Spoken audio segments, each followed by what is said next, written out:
નમસ્કાર દર્શક મિત્રો, હું છું પરેશ ચૌહાણ. સૌરાષ્ટ્ર સમ્રાટ ન્યૂઝ ચેનલમાં આપનું હાર્દિક સ્વાગત છે.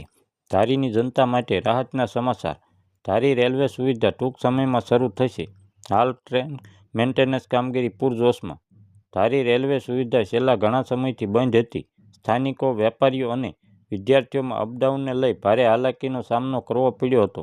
ત્યારે આ રેલવે સુવિધા પુનઃ શરૂ કરવા માટે સાંસદ ભરતભાઈ સુતરિયા, ધારાસભ્ય જેવી કાકડિયા અને ધારી શહેરની સામાજિક સંસ્થા બજરંગ ગ્રુપ અને સ્થાનિકોએ ઉચ્ચ કક્ષાએ રજૂઆત કરતા આખરે રેલવે વિભાગ દ્વારા ચલાલાથી લઈને જૂનાગઢ સુધી અને ચલાલાથી લઈને સોમનાથ સુધી મીટર ગેજ રેલવે શરૂ કરવા માટે કામગીરી શરૂ કરી હતી.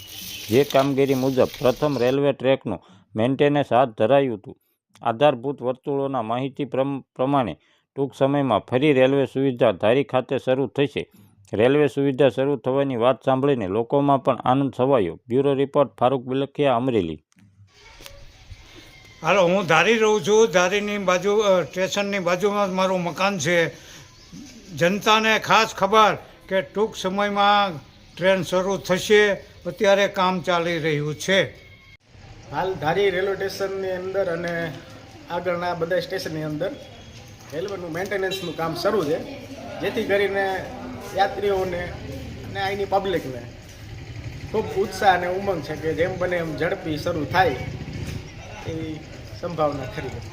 મારું નામ રમેશભાઈ બાબુભાઈ મકવાણા, સ્થાનિક સામાજિક કાર્યકર તરીકે. ધારી રેલવે સ્ટેશનને જે ટ્રેન બંધ થયેલી હતી ખીજડીયા અમરેલી, એ આગામી દિવસોમાં ફરી ચાલુ થવા જઈ રહી છે. ત્યારે સ્થાનિકોમાં પણ ઘણો ઉત્સાહ જોવા મળે છે. જે થોડીક રોડની આ મેન્ટેનન્સ ખર્ચ માટે રેલવે પાટાના એમના માટે આ કામગીરી બંધ કરવામાં આવેલ હતી. ફરી આપણા ધારાસભ્યશ્રી અને સાંસદશ્રીના પ્રયત્નોથી આ રેલવે ફરી ચાલુ થવા જઈ રહી છે. ત્યારે ધારી, ચલાળાથી અમરેલી અને વેરાવળ સોમનાથ જે પ્રવાસી જવા જઈ રહ્યા છે, ત્યારે એમને પણ આ આનંદનો લાભ મળશે ટ્રેનનો.